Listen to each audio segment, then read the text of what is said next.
बारिश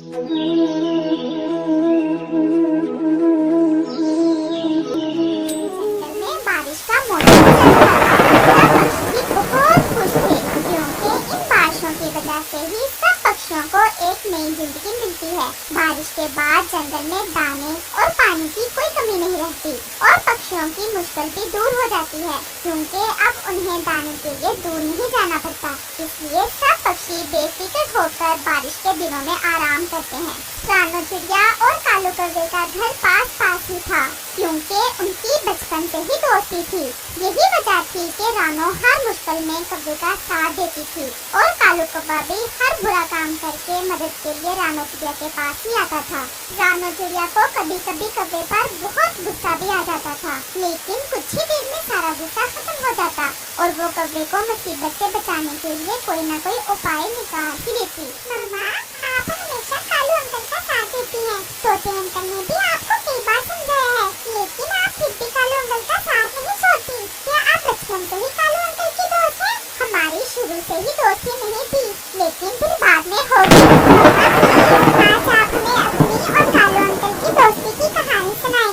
आज हमें बिल्कुल भी नींद नहीं आ रही और बारिश के मौसम में तो कहानी सुनने का तो अपना ही मजा है। अच्छा ठीक है, आज मैं आपको अपनी और कालू की दोस्ती के बारे में बताती हूँ। हमारा और कालू का घर पास पास ही था। कालू कौवा शुरू से ही बहुत शरारती था। हर पक्षी ही अपने बच्चों को कालू से खेलने के लिए रोकता था। मेरी मम्मा भी मुझे कालू कौवे से खेलने नहीं देती थी। बेटा, अब तुम बड़ी हो गई हो, अब तुम अपने लिए दाना खुद लाया करोगी। मैं चाहती हूँ कि अब तुम थोड़ी जिम्मेदार बन जाओ। ठीक है मम्मा, मैं बहुत खुश हूँ कि आपने मुझे अनुमति दे दी है बाहर जाने की। मैं आपके लिए भी दाना लाया करूँगी। नहीं मेरी जान, अभी मैं तुम पर इतना बोझ नहीं डाल सकती। तुम अपने लिए दाना ले आओगी तो मेरे लिए यही बहुत खुशी की बात होगी। और हाँ, मेरी बात ध्यान से सुन लो, कालू कौवे से तुमने कोई बात नहीं करनी है। वो बहुत खतरनाक शरारतें करता है। मैं नहीं चाहती कि तुम्हें उससे कोई नुकसान पहुँचे। जी मम्मा, आप चिंता ना करें, मैं उससे बिल्कुल भी बात नहीं करूँगी। और मैं चली जाती हूँ। आज मेरा पहला दिन था कि मैं दाना की तलाश में गई थी। मैं बहुत खुश थी। दाना ढूंढते ढूंढते मैं थक गई थी और मैं एक पेड़ पर बैठ गई। पास में ही तोता बैठा हुआ था। तोता अंकल भी आपके बचपन का दोस्त है? हाँ बेटा, तोता मेरा बचपन का ही दोस्त है। तोते ने हर मुश्किल समय में मेरा साथ दिया है। वो बहुत अच्छा है। जूजू, अब मम्मा को कहानी भी तो सुनाने दो ना। अच्छा मम्मा, फिर क्या हुआ? तोता मुझसे बात करता है। तुम कौन हो? मैं रानो हूँ। मैं आज पहली बार दाना ढूंढने आई हूँ। आप कौन है? मैं तोता हूँ। मैं भी इसी जंगल में रहता हूँ। मैंने भी अभी अभी दाना ढूंढना शुरू किया है। पास में बैठा कालू हमारी बातें सुन रहा था। वो भी जल्दी से हमारे पास आता है। और मेरा नाम कालू है। मैं भी दाना ढूंढने आया हूँ। तुम्हें पता है, मैं तो अपने मम्मा पापा के लिए भी दाना ढूंढता हूँ। असल में मुझे मेहनत करने में बहुत मजा आता है। तुम्हारी शरारतों के किस्से पूरे जंगल में मशहूर हैं। जाकर किसी और को बुद्धू बनाओ।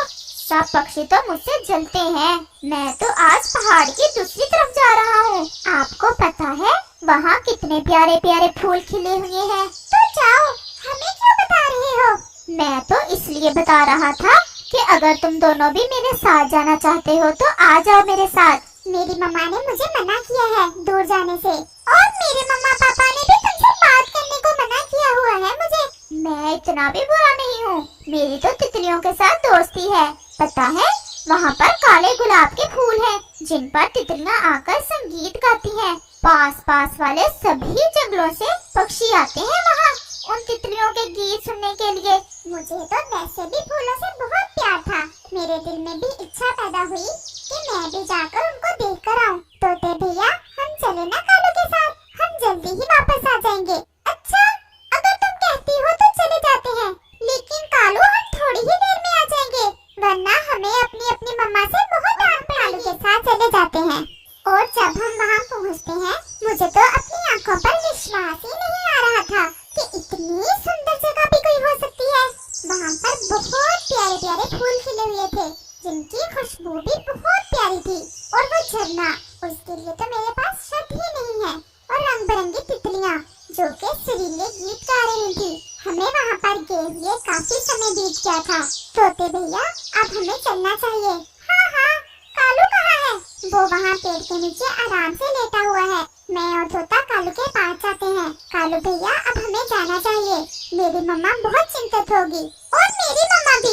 अभी तो हम आए हैं, मैं तो अभी नहीं जाऊंगा। यहाँ जैसा मजा और कहाँ, तुमने जाना है तो चले जाओ। हमें रास्ते का नहीं पता।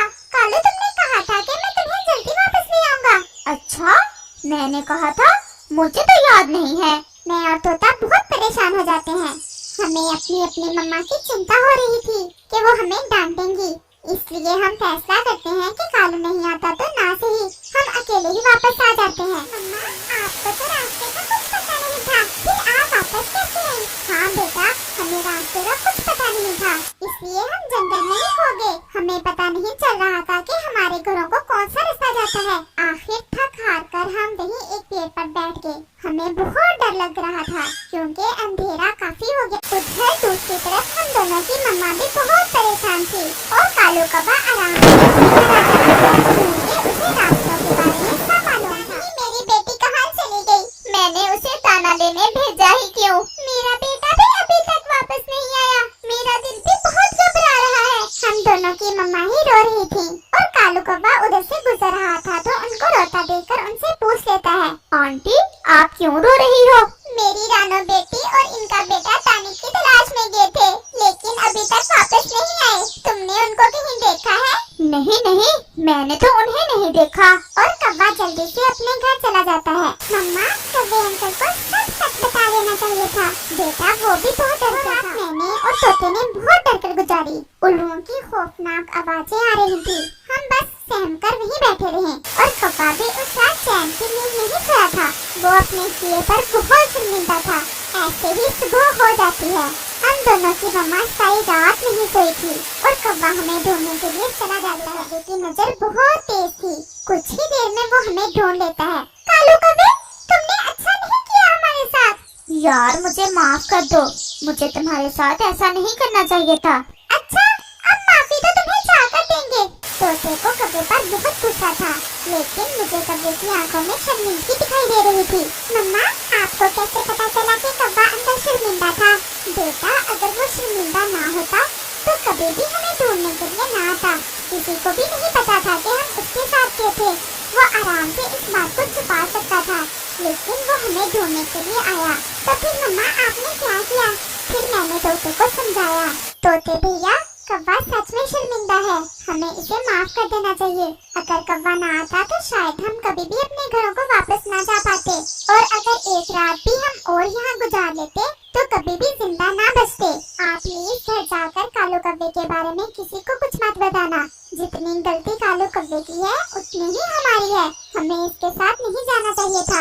और तोता मेरी बात मान जाता है। हम दोनों कौवे के साथ अपने घर वापस आ जाते हैं।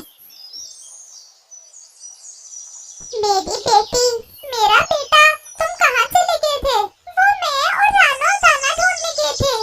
दाना ढूंढते ढूंढते बहुत आगे निकल गए थे और वापसी का हमें रास्ता मालूम नहीं था। सारी रात हमने डर डर कर गुजारी है। वो तो अच्छा हुआ कालू कौवा वहाँ आ गया और वो हमें घर ले आया। अगर कालू ना होता तो पता नहीं क्या होता। तुम्हारा धन्यवाद बेटा, जो तुमने हमारे बच्चों की मदद की। और कौवा कुछ कहे बगैर वहाँ से चला जाता। अभी रानो चिड़िया ने कहानी खत्म ही की थी कि दरवाजे पर दस्तक होती है। वो रानो बहन, तुमसे कुछ कहना था। इससे पहले के कालू कौवा और कुछ कहता, रानो चिड़िया थोड़े से दाने लाकर उसे दे देती है। ये देखकर जुजू और कुकू हंस